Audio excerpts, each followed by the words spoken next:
This is a Fatal 4 podcast.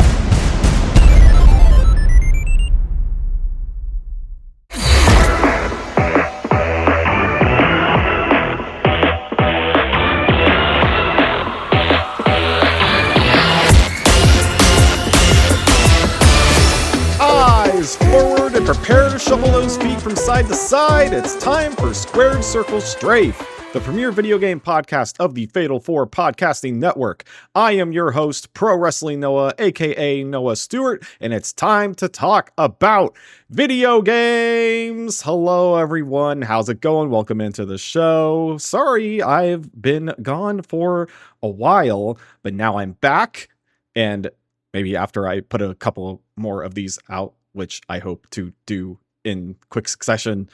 By quick succession, I mean by weekly succession. Hopefully the jokes will stop about how I have abandoned the podcast. I was delinquent with the podcast, let's say, but we're back.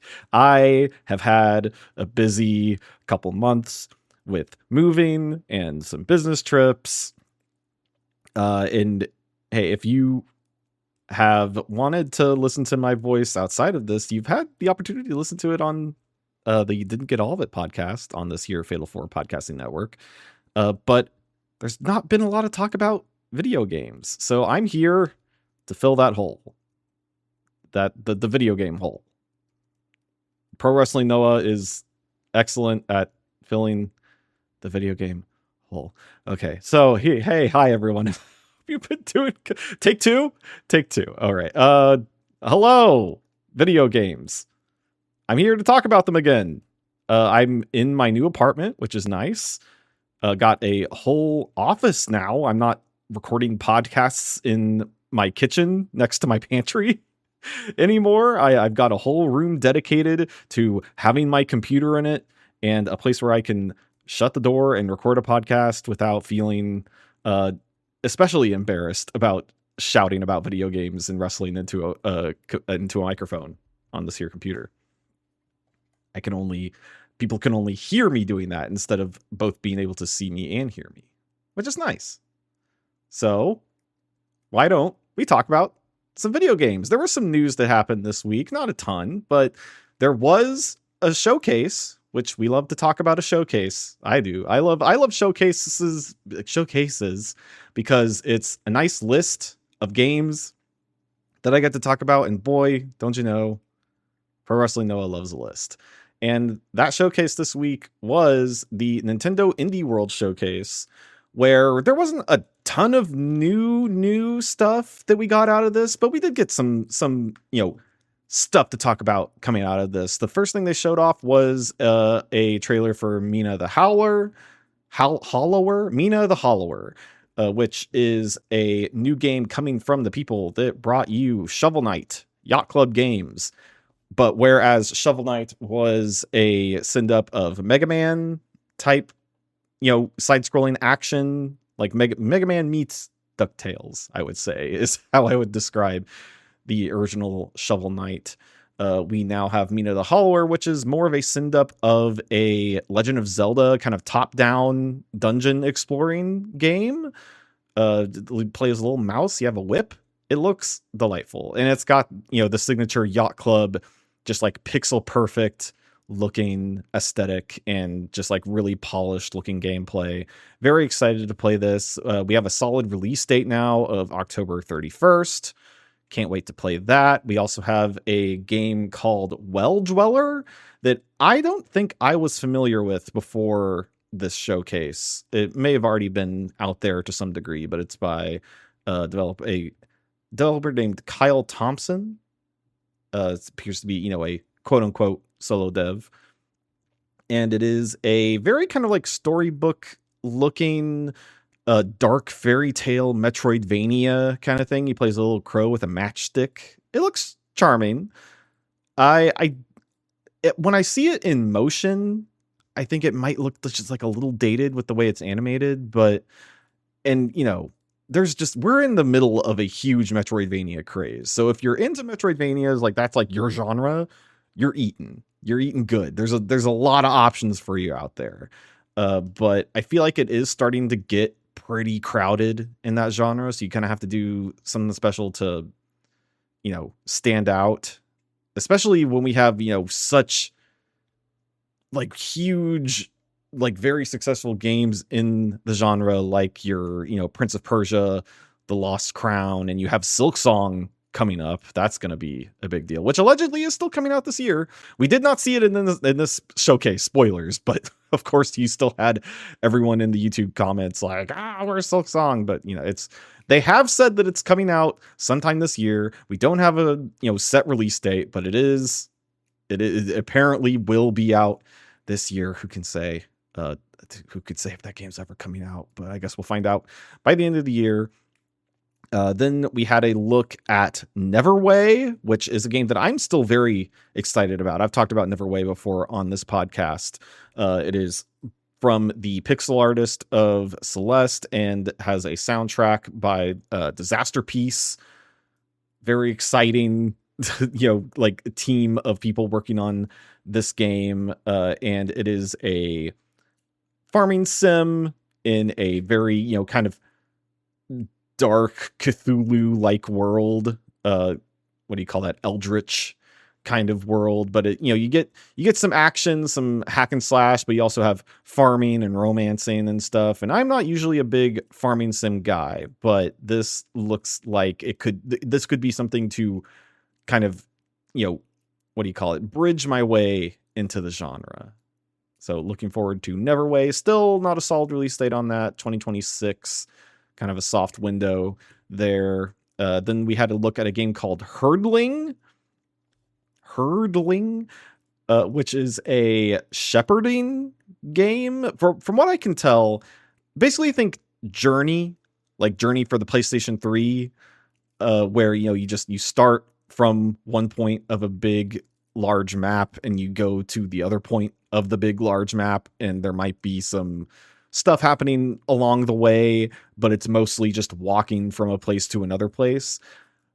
This looks like that kind of gameplay, but instead of just being a character walking around, you are playing a character that is herding a group of, big horned fuzzy animals. I don't think they're necessarily sheep or goats. I think they're kind of some kind of fantasy version of that kind of animal. But it looks neat. And it is a game that, like, my wife, I think, saw a trailer on social media at some point and was like, how come you didn't tell me that there was going to be a sheep herding game? And I'm like, I don't know. I'm sorry. But this looks neat. And, especially if you're into this kind of thing, you'll be very smitten by it. Then they showed a quick trailer for Is This Seat Taken? Which was shadow dropped. Or I don't know if it was shadow dropped. I think it was just released the same day that this showcase was happening. Is This Seat Taken is the puzzle game where you have a bunch of little like shape people that you have to slot into different seats in different scenarios. Like everyone's riding the bus and so wants to sit by the window, but they also want to sit with their friend. But this other one doesn't want to sit next to anyone because they're shy. And you're just like slotting everyone into the places where they need to go. It's very cute, very charming. That's definitely one that I want to get my hands on as soon as possible. We got some news about a free update coming to Little Kitty Big City. If you remember, is the kind of open world cat game that came out, I think last year it came out, and we're getting a new update hitting August 27th, which will add picture perfect is what they're calling the update, and it will add a photo mode, hence the name. And the thing that I think most people are especially excited about is that they are adding a customizer for your cat. Before, you could only play as a cute little black cat, which I am a black cat owner. I was fine with that, but they are adding you the ability to customize your cat, giving them, all sorts of different options for their coat and their face and eye color and everything. So I can make my other cat and maybe play the whole game again. We'll see. But they are, in addition to those things, they are also adding some new areas in the neighborhood that you can visit, and a collection of some new characters, maybe even some new hats to wear, because that was the big thing in the game, was you had a, as you completed objectives, quote unquote, you got a bunch of hats that you could wear. So very exciting stuff if you're into Little Kitty Big City. Let's see, content warning is coming to the Switch too, which is that, kind of Lethal Company like prox chat horror game. It was the game that everyone was into before Repo. I feel like there's been like a quick succession of these prox chat games coming out that, people get really excited about and then kind of quickly move on to the next one.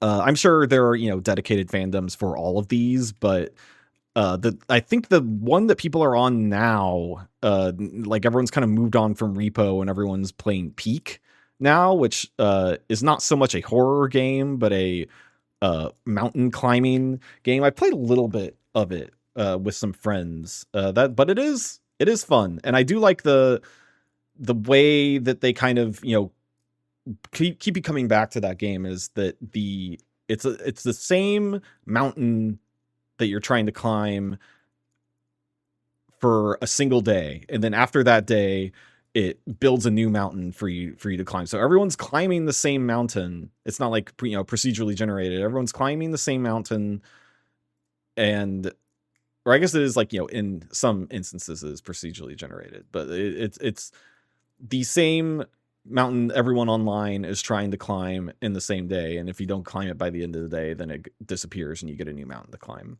Very cool, very neat, that Peak. That wasn't on the showcase, but I just kind of got sidetracked by talking about content warning. We keeping going in the showcase, we had Ball X Pit coming to us from Devolver Digital. A very cool, neat looking game. I'm always kind of a sucker for the roguelite genre being slotted into different types of games. This one in particular is think something like Breakout, or what's the other thing you call it? Arkanoid, something like that. Where the kind of brick breaking game, you have your little pong tile at the bottom, and you're bouncing a ball to break bricks at the top. It's that, but it's roguelite. So it has, light RPG elements. You're doing damage to enemies that are the bricks above you, and you're getting additional abilities that, I'm sure has the ball interact with the enemies in certain ways. It looks neat. And it's also, I believe, by the same developer that brought us Loop Hero, and that was a game that I really liked, so I trust that developer to bring us more cool experiences. We got a look at Ultimate Sheep Raccoon, which is from the same people that brought us Ultimate Horse Sheep. What was the name of that game? Ultimate Sheep Horse? It was a game where it was like multiplayer platform challenges, and as you get your character to the goal, each player gets the opportunity to add an obstacle to the course, and if you don't get to the goal in the time limit, then you're out. So everyone's kind of competing to make the course challenging enough to make sure other people don't complete it, but you are still able to complete it. So it's like a fun balancing challenge. And this is their follow-up to that game, Ultimate Sheep Raccoon, which appears to be, instead of just straight up platforming, it's more like a trials situation where you're all riding motorbikes and you're, going through an obstacle course of your own making with motorbikes. So it's kind of a more like momentum based challenge. So that looks really neat. Hopefully I can get a group of friends together to play that. Then this is a weird one. They showed off a game called Glaciered, which is from a developer called Studio Snowblind, and published by Playism. And it looks kind of like a modern version of Echo the Dolphin, if that makes sense. It's like really weird, ocean-based gameplay but like, here's the Steam description for this thing. Soar the seas at the end of time. 65 million years in the future, the world has frozen over and the oceans have been sealed under a thick layer of ice. Become a tuai, a species that evolved from birds, and protect the Everwinter from this futuristic underwater action game. That it kind of has, like, you see what I mean by it kind of has that Echo the Dolphin, like, you have a familiar thing like the ocean, but then it's throwing in a lot of weird sci-fi stuff that just like makes it feel really unique. Gameplay looks like it's like third person underwater combat stuff. It looks bizarre, but I am intrigued and will really want to get my hands on that in some way, shape, or form. They showed a trailer for a game called Undusted Letters from the Past, which looks like just a cozy cleaning game, something like a power wash simulator, but it's just like little objects that have, either have a thick layer of dust on them or rust or something, and you just like, apply different cleaning methods to polish them up, and I'm sure they have, little stories behind them and stuff. Looks like just like a chill, an even more chill version of something like those cleanup games. Then they showed off a trailer for Tiny Bookshop, which I think also dropped the same day that this showcase happened. My wife was very excited about that game. From what I've seen, watching over her shoulder playing that game, you just have like a little bookshop that you manage, that you stock with like a bunch of different books, and they appear to be actual books. Like I've seen like Death Note and like, The Great Gatsby or Twilight or whatever, like a bunch of actual titles of books, and people show up to the bookstore. They're looking for, like, oh, I'm looking for a romance, but something, kind of dark. And you try to fit a recommendation to what they are looking for. She's played a lot of it since it came out a few days ago. So she's having a blast with that. They showed off Caves of Cud, Qud, Caves of Cud, which looks like a very crunchy, like top-down RPG situation. Very complicated by the looks of it. It looks like something that it maybe take a few hours to get into, but that definitely has, a dedicated fan base. I think it's been out for a while. It's been on Steam actually for a while, and I think this is them finally coming to Switch. Opus Prism Break, which looks like a fun, like, anime looking narrative game. And then UFO 50 finally hits the Switch, or I guess Switch 2, which is, UFO 50 is great. So if you haven't picked up UFO 50 and you have a Switch 2, I would definitely recommend picking up UFO 50, the, kind of 8-bit NES inspired collection of 50 games. And they're all kind of like actually really complete games. They're not just a bunch of like little experiences. They're all at like 50 complete actual NES style games. It's very impressive. UFO 50, very cool. But yeah, that was the Indie World Showcase for Nintendo.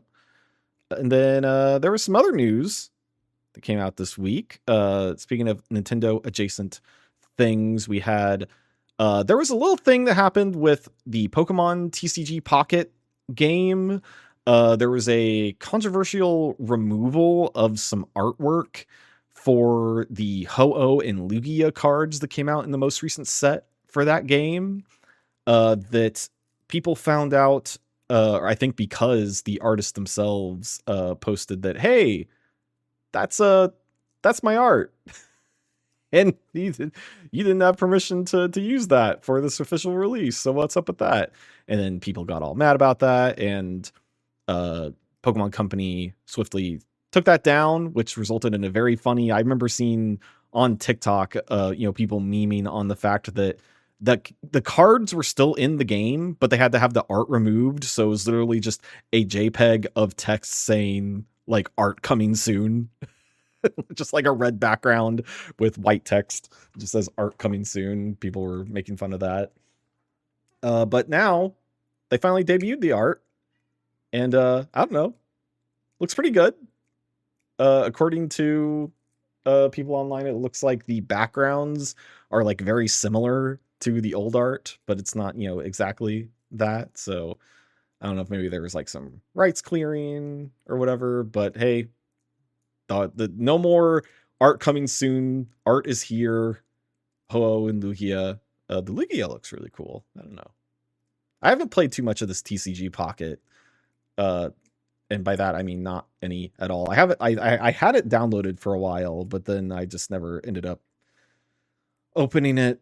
People seem to be having fun, opening packs, cracking packs and whatnot. You get those daily cracks. That's the name of my other podcast, Daily Cracks. Take two. We'll be right back.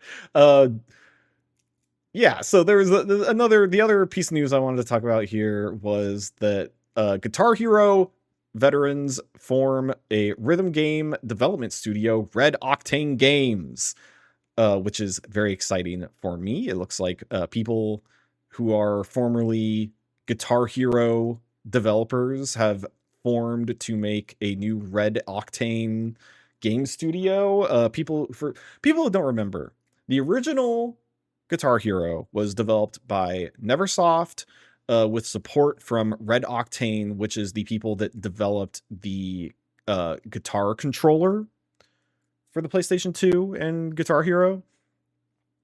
So it appears that they are taking that Red Octane name and are now forming a developer to make, they are saying, a slate of rhythm games, one of which I think they're hoping will come out by the end of this year.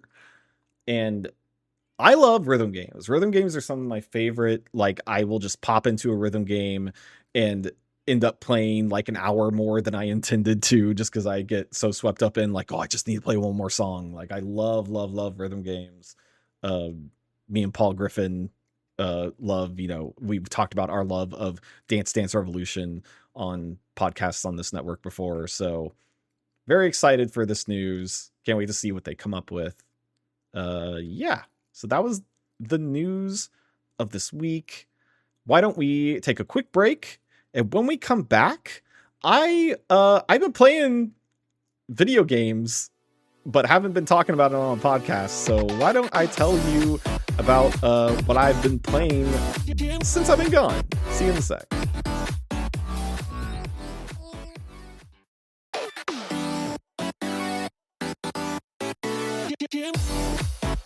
All right, folks, we are back. And it's been, gosh, how long has it been? It's been almost like 4 months since I was regularly podcasting, I think. And since then, I've been playing video games outside of the podcast. And I think some of the stuff I may have talked about on previous podcasts, but I think I've beaten some of these since then. So let me kind of take you through a tour of what I've been playing this year up until this episode releasing in August. I finished South of Midnight, the Xbox released game. I played it on PC. The kind of, Southern Gothic third person action game, kind of the stop motion style animation. Even like the character models, you can kind of see like little like fingerprint details on the character models. So it was very much going for a kind of, stop motion claymation type of aesthetic. The game is gorgeous. Just a really great game to look at. Just like the lighting and the environments and everything. I really loved looking at the game. The gameplay itself was fine. I thought it was average. It's, just some very like basic like third person action, some melee combat, some projectiles you can shoot, the mobility, you had like some dashing and air dashing and stuff, but I wouldn't say it felt super fluid. In like some instances it felt like just like a little stiffer than you would want. And like enemy variety wasn't that crazy. By the end of the game, you end up really just kind of fighting a lot of the same stuff.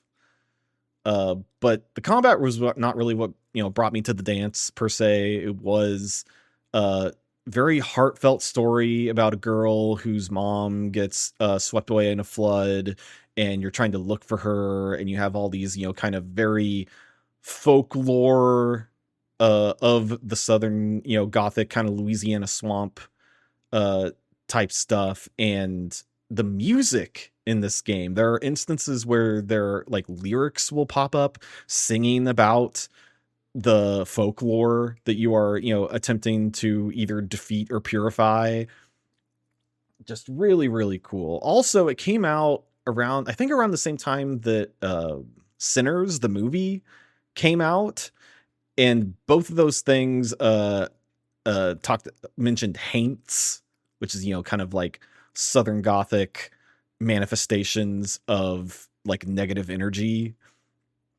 So I felt like playing South of Midnight and then watching Sinners was like a weirdly great kind of double feature of media. Like they paired very nicely together. So that was a nice experience earlier this year. This next game I'm going to talk about, I feel like I might disappoint some people, because this is a game that has a lot of very passionate fans behind it, but just did not connect with me so much. I think because I am just not very much into this genre of game, and that game is Blueprints. I'm sorry. I'm not a thinky game guy. And Blueprints is something like The Witness, where it's very involved puzzles that you have to like have a notebook handy so that you're able to kind of connect the dots in your brain about how you're supposed to be able to figure out these puzzles. But with the extra wrinkle that Blueprints brings into it is that it's like a roguelike, like it's got rogue elements. It's run-based puzzles where you play as a guy whose uncle has died, and he's inherited this house to you. And it's got, what is it, like 42 rooms or something like that. And you're supposed to find the secret 43rd room chamber in the house. And if you find that, you get to keep the house and all the inheritance and whatnot.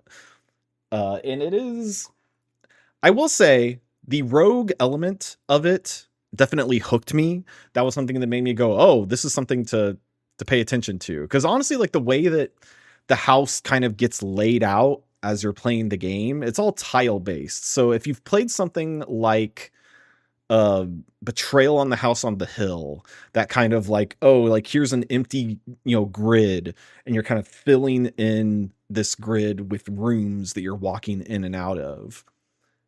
And I think one of the things that like really frustrated me about it is that like the rooms thing, and there would be runs where I'd spend, like 20 minutes on a run, and then I'd run into a bunch of dead ends and go like, well, I feel like I didn't really learn anything, and now I just kind of like wasted a bunch of time. And there's like, the thing about it is that there's some very obvious puzzles that you're doing, and then there's some very secret puzzles that you kind of like slowly reveal themselves to you as you're playing the game. I didn't get so many of those. I had some friends who were very, very into it that were playing it. And I meant to like kind of, sit down with them and have them kind of like help me out with some of the, some stuff that I could be doing better. But I just never got around to it. And I think I got up to like the 18th day, the 18th run. And then I just kind of I kind of hit a breaking point with it where I was just like, I'm not having fun anymore. So I'm going to stop playing this. But I'm very happy for the people who are very into this game. I can tell that it is, I can understand that it is very well developed. Like it's very well put together game, very well thought out game. It's just not for me. Sorry. So it'll probably not be showing up on my Game of the Year list, although I'm sure it'll show up on a lot of other people's Game of the Year lists. And after that, I did play a game that will probably end up being on my Game of the Year list. If not, possibly the top of it. And this is a game that Paul Griffin himself of the Fatal 4 Podcasting Network texted me at one point and was like, hey, I don't have a video game podcast to listen to, but I keep hearing about this game called Clair Obscur Expedition 33. What's up with that game? Well, Paul Griffin, your video game podcast is back, and it's here to tell you that Clair Obscur Expedition 33 is a fantastic game. It is a kind of classic JRPG, like PS1 era JRPG, but it's developed by the French, a French studio that is actually, I believe, a group of former Ubisoft devs that have come together and decided to like, hey, we're just going to make a game that we want to make. And that game is Clair Obscur Expedition 33. It's turn-based. It has like a big, overworld map, all those kind of staples of classic JRPGs, or a JRPG, as I've heard some people refer to it.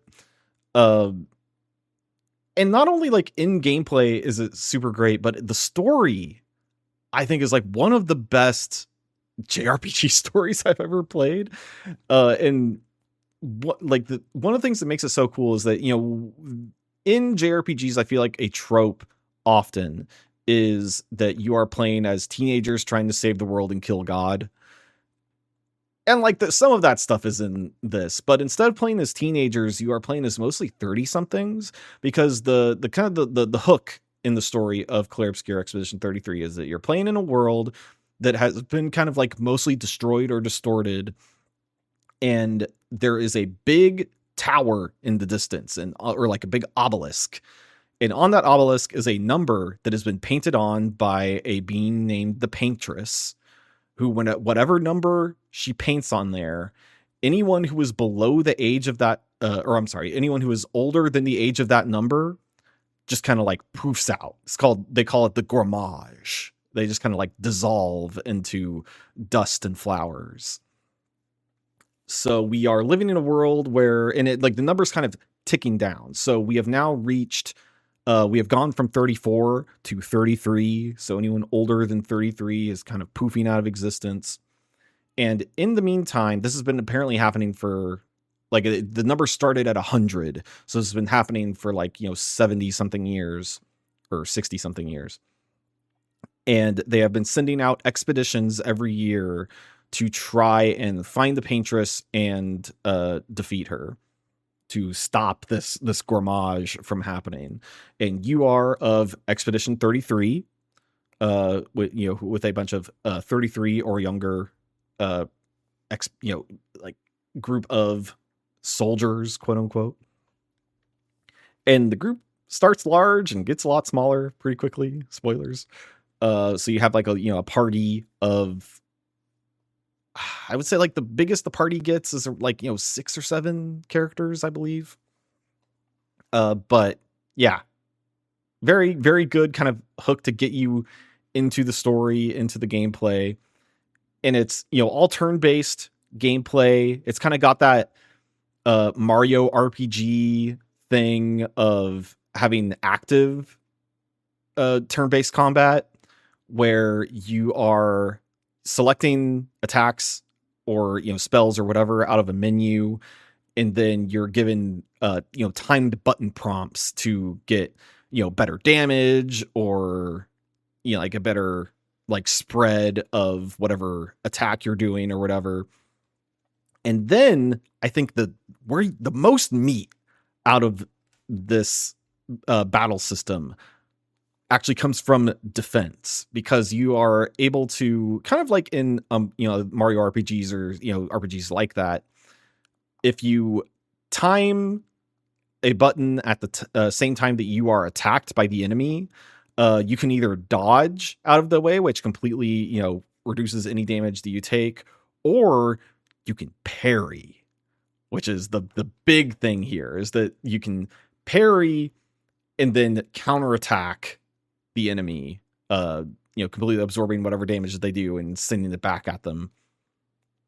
And depending on the character, like there's a teenage girl in this game, Mayel, who is just does explosive damage. She's kind of like a, fencer type character. And I ended up just like putting a bunch of stuff on her and just making her do insane damage. Love Mayel. And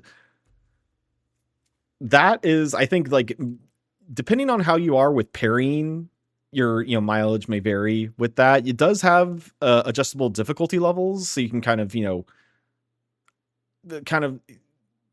tailor that to whatever your gameplay needs are. But the parrying is just really good. It makes the combat super engaging, and every time you do parry something, it goes into like a big slow-mo boom, and it just like it makes me pump my fist every single time. It feels so good to parry things in that game. And the like becoming proficient at the parries in this game has kind of made me rethink wanting to get back into like Dark Souls-esque games. Like I think like between this and getting really into Nine Souls last year, I really want to try something like a Sekiro or something like that. Something that, like, games that I have been pretty intimidated by in the past. I think they just added Lies of P to the PlayStation Essentials catalog, the PlayStation Plus Essentials catalog, and I really want to try that again. So yeah, Claire Obscure Expedition 33. I don't want to talk about the story very much more because it has some really great twists and turns.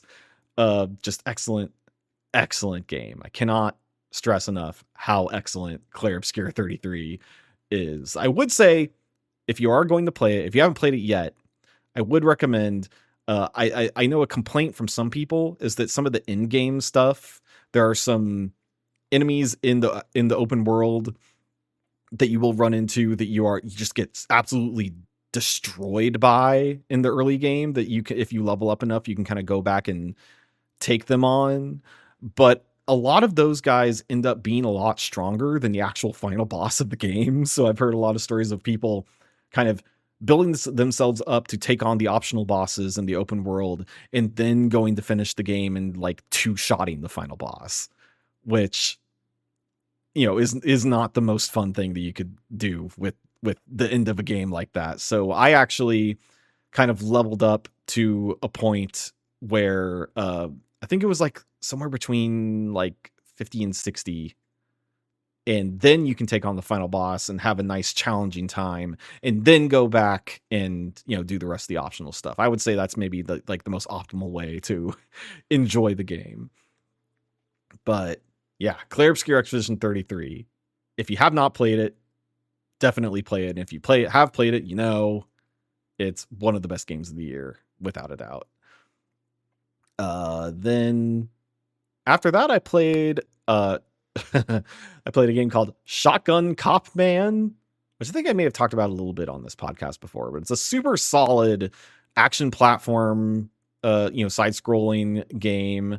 You play a shotgun cop man, which, is very, it is what it sounds like. But your character is like this little man who looks like a thumb, and he has two shotguns, a big shotgun and a little shotgun. And your job is to arrest Satan. And like every level opens with Satan, you're under arrest. And then Satan says, fuck you, shotgun cop man. And then you chase him. Very straightforward game, but the jumping in the game is done with shooting your shotgun at the ground. So you're kind of just constantly shooting guns to propel yourself through the levels and also do damage to the enemies in the levels. It's super solid. I wouldn't say it's like one of my favorite games I played this year, but it's a game that I had like a very quick and fun time with. And yeah, I think that's like, how about we take a break here, and then when we come back, I will give you the rundown of the rest of the games that I've played this year. See you in a second.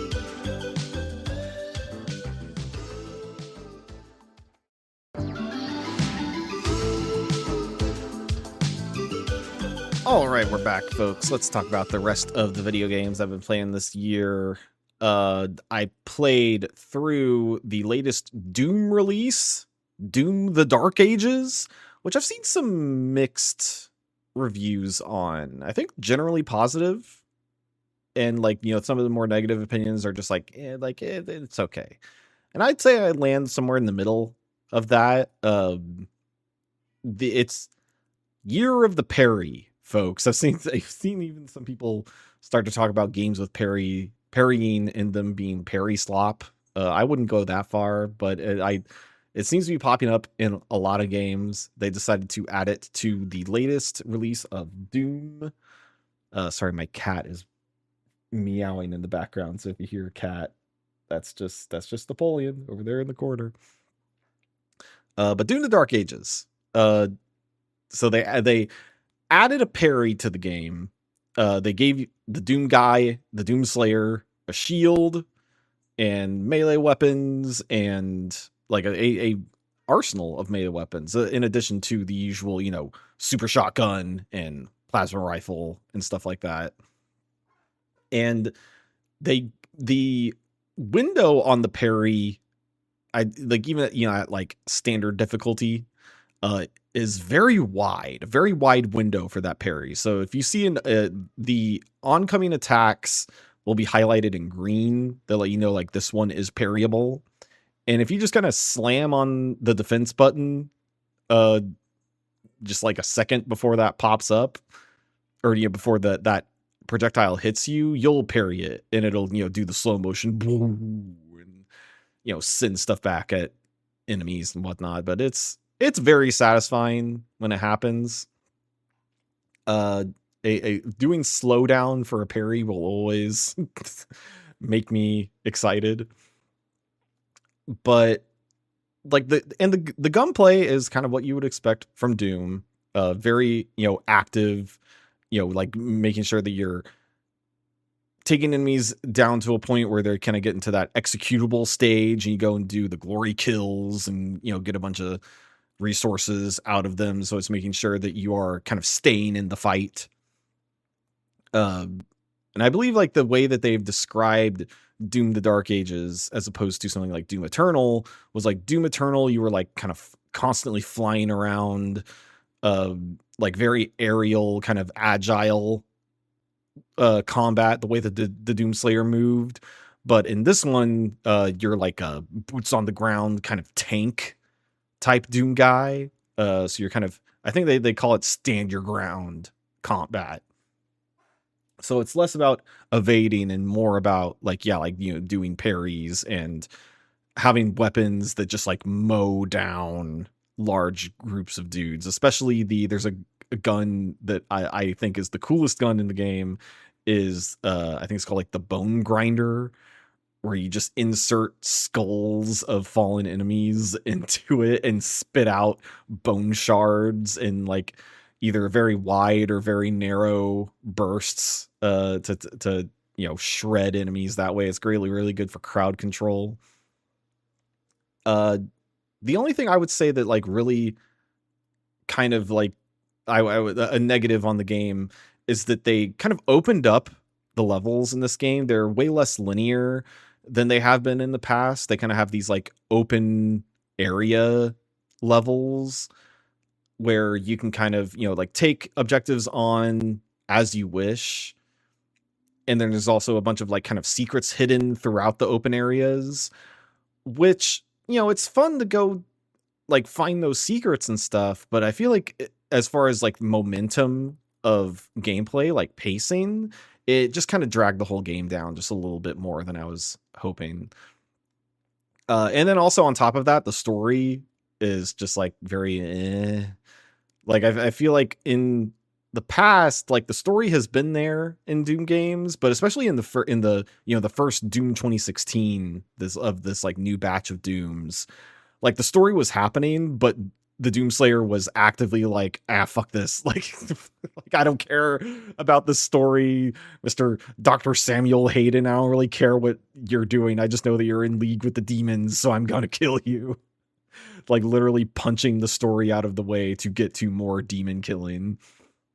And this story is very much kind of taking itself a way more seriously than that. It's kind of like a story of an ancient doomslayer, kind of like one of the like initial wars between the demons and the angel like beings and humanity and whatnot. It's very highfalutin in that regard. But there is one thing that happens, a specific genre of horror, I would say, that shows up about 2/3 of the way through the game that really got me excited. If you have played it, you might know.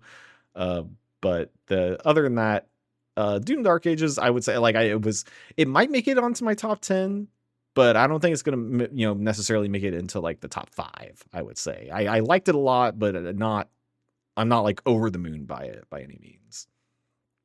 Then there was a new Warhammer 40K release, Bolt Gun Words of Vengeance, which is like a little free experience that they put out, that is a Warhammer 40K flavored Typing of the Dead style game where you're there'll be enemies on the screen with words under them, and you type the words really fast to shoot them with your gun.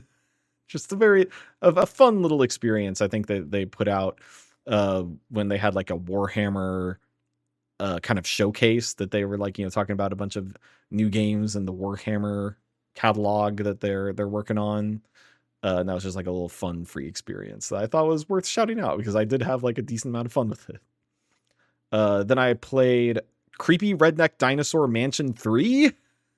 This is coming to you from Strange Scaffold, the people that brought you games like Click Holding and El Paso Elsewhere and Life Eater, just a bunch of like really cool different experiences. And this is kind of keeping up that trend of a very unique, different experience, even amongst their catalog. It is a visual novel style game, but also a Metroidvania and also a match 3 kind of Bejeweled style game where that's like the way you do combat, kind of like a Puzzle Quest. If you're familiar with Puzzle Quest from back in the Nintendo DS original days, or maybe your PSP, very similar to that kind of puzzle based combat.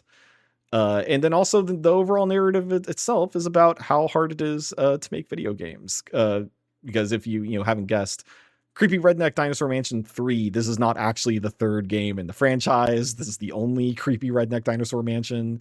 It's kind of playing off of like Resident Evil and Dino Crisis tropes, amongst other things. A very cool, unique experience. I would say definitely seek it out if you haven't heard of it. It's about like a 5 to 6 hour experience that I feel like is something that I will very much remember by the end of the year. And yeah, something I might talk about by the end of the year. We'll see. And then we had I brought up the Outer Worlds, not Outer Wilds, that's a different game. Outer Worlds, from our friends at Obsidian, the kind of sci-fi Fallout inspired open world RPG. This game, I believe, came out in like 2019, and it's great.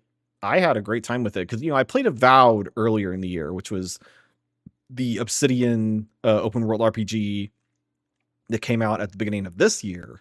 So I decided, hey, I really liked that. I want to go try their other game. And I am all in on Obsidian open world RPGs. The combat compared to Avowed is very okay. I really, really like the combat in Avowed, and the combat here is just kind of very standard, shoot gun at enemies, and it has a kind of like VATS style thing like in Fallout, but instead of the very engaging thing about VATS is that it kind of freezes time, and you can choose specific limbs to either incapacitate enemies or get bonus damage depending on where you target enemies. And there are like enemies have weak points in this game, but the slowdown mechanic here is just kind of like a time dial. I think it's called time dilation. Just like everything goes boo. I think it's like the third time I've done that in this podcast, made that sound, but everything, kind of goes slow-mo, bullet time. And you get like bonus damage for, hitting weak points and stuff like that. But it's definitely not as cool as VATS. And especially early on, it feels like the amount of time that you get with the slow-mo is not very long. So it doesn't end up being super helpful. But you do get, companions like an Avowed, and you get like some, special abilities to fire off with them like an Avowed. And one of the characters just like straight up just drop kicks dudes to death. I really like firing off that ability. But of course, the thing that I think like Obsidian excels the most at is the way that they write their quests and their stories. Specifically here, they had a bunch of quests pertaining to your crew that you end up collecting. I think about like 5 different characters for your crew. You can have 2 of them in your party at a time. And they just ended up fleshing out all these characters really well. And I ended up really, really enjoying my time with all of them by the end of the game. And of course, Outer Worlds is a very like anti-capitalist kind of, like very making fun of capitalism to an extreme degree in space. And I'm very excited for the second one. The second one, Outer Worlds 2, is coming by the end of the year. I think there was, a little bit of controversy that Microsoft tried to make it their first $80 game, and then everyone got real mad, and they were like, just kidding, $70. Don't yell at us. So hopefully it still, gets, the attention that it hopefully deserves. The game hasn't come out yet, but I'm very much looking forward to Outer Worlds 2. And then, hey, I don't think I've said on this podcast yet, I got a Switch 2, which was a, bit of a process. I was able to get a pre-order when those went live. I was, refreshing Best Buy and Walmart. I was able to get Walmart to pop off and get a pre-order locked in. It was not delivered through the mail, but was instead delivered to me from like my closest Walmart. And I got a text saying that like, oh, it'll be here like around like 7:30 in the morning, like the night before. And then I woke up and got a text like, hey, your delivery driver is like 5 minutes away, like at 7:00. And I was like, oh shoot. And I had to like run downstairs from, the apartment I was living in at the old apartment, and had to like run out to the delivery truck driver because our gates weren't open yet for like the office to like, for the delivery guy to talk to the office people. So I had to like run down there and be like, I think you have my Switch 2. And he was like, yeah, okay, here you go. So I got my Switch 2. I was a little jealous of seeing online some people were getting their Walmart deliveries with like a can of Pringles and a bottle of Coke. So I went out and bought my own can of Pringles and a bottle of Coke so I wouldn't feel left out. But I got the bundled version with Mario Kart World. And yeah, it's more Mario Kart. I feel like it's very similar to Mario Kart 8. It's got everything that I liked about Mario Kart 8, but it's, kind of got the way that the Grand Prix are structured now is that instead of having like distinct courses that are separate from each other, the courses kind of lead into each other in kind of like a, they have like, they call it their World Tour mode. And I don't know if I love that as opposed to, just having like separate distinct courses, because especially like Wario Stadium is one of my favorite courses in Mario Kart. All the different variations of Wario Stadium. I just like the aesthetic of Wario Stadium. Just like a big monster truck like arena with Wario stuff all over the place. And the Wario Stadium in this game, it feels like 2 out of the 3 laps end up being not in Wario Stadium. Like you don't actually get to Wario Stadium until the 3rd lap. And it kind of stinks because I want to be in Wario Stadium, not like on the way to Wario Stadium. So That's a part that's kind of a bummer about the game. And also, like, it's got Knockout Tour, which is fine. I haven't really interacted with the open world, free drive part of the game that much. I haven't really heard anything about it that, was making me, kind of walk, don't run to that experience. But it's Mario Kart World. It's more Mario Kart. It's fine. If you have friends to play with, it's a good time. But I haven't really, been spending a ton of time with it. I played enough to, get to Rainbow Road a few times. And the Rainbow Road in this one is very cool. Might be like, moments of the year kind of thing. But yeah, Mario Kart. It's Mario Kart. But there was another game that I got to play on my Switch that I believe is like a Switch 1 game, but I played it on my Switch 2, so it felt new. I think because it came out like the same day that the Switch 2 released, and that game is Squeakross Home Squeak Home, which is a Picross game that features mice. You get a little mouse that you put in a house, and you get to decorate the house by playing Picross puzzles and unlocking different things you get to put in the house, like, chairs and sofas and lamps and whatnot, stuff to decorate a house with. And I unfortunately haven't really touched the house decorating aspect of this game that much. I've mostly just been playing the Picross puzzles, which is really what I'm here for. But the Picross in Squeakross Home Squeak Home is very good. I would say like one of the best Picross games that I have played. Just the way that the people who developed this game kind of built the puzzles feels like especially satisfying to fill out the Picross.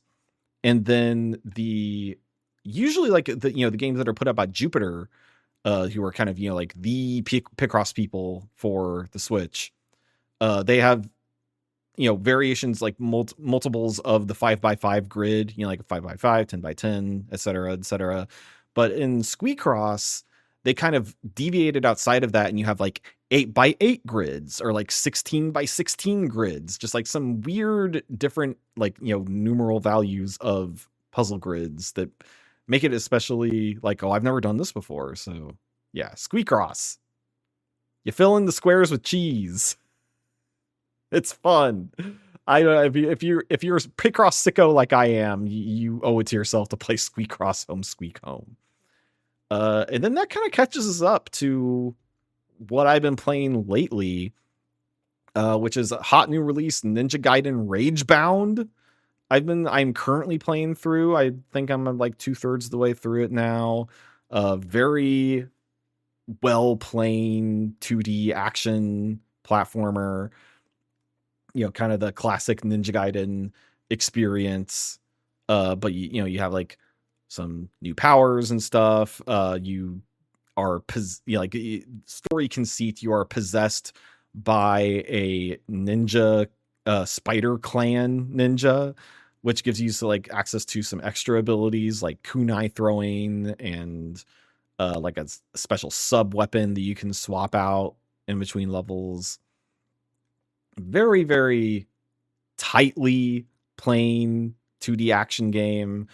It feels like the way that the enemies are laid out is in such a way that it's almost like a puzzle game where you kind of know the order of actions you're supposed to take to get through the part of the level, like the wave of enemies that are coming at you. And if you are able to execute on that, it makes you feel very cool. It makes you feel like a ninja. So that, yeah, Ninja Gaiden Ragebound has been a very good one of those. It's made by the developer who made Blasphemous, those kind of, like Catholic horror Metroidvania games. I think there are 2 of those that have come out, and this is, the game that their most recent game. Very good, very cool. This is also, I bought a little journal specifically to write down stuff about games I've been playing. I've been wanting to take up journaling for a while, and I thought this would be a kind of a good way to kind of dip my toe into the world of journaling, is just write about games that I'm playing lately. So that's also been a fun exercise in all this. Yeah. So video games. we're back, folks. Hopefully, I will continue to, be regular about doing this podcast again. Hopefully you guys have enjoyed it. The podcast coming back, especially, I know Paul Griffin, this is the only video game podcast he listens to, so I'm glad that he is able to hear about video games again. And yeah, thank you for listening to another episode of Squared Circle Strafe. Leave us a nice review on Apple Podcasts if you like the show. You can follow me on Blue Sky at Oozing Neon. If you want to catch more of me talking about some real nerdy stuff, you can follow the Didn't Get All of It podcast to hear me and the rest of the Fatal 4 hosts talk about the latest and greatest in professional wrestling. You can also listen to our various other shows like Didn't Get All of It Japan, Ultimo Dragon Ball, now this is what I call cinema podcasts, all those great podcasts that we have on the Fatal 4 podcasting network. You can also sign up for our Patreon to get exclusive access to our Discord, as well as bonus podcast content and the satisfaction of supporting independent podcasting media. Head to patreon.com/fatal4pod. That's Fatal, F-O-U-R pod. Thank you again for listening, and as always, enjoy your gaming. You've been listening to a Fatal 4 podcast. Subscribe today wherever you get your podcasts and visit fatal4pod.com for more episodes, merchandise, and info on the Patreon.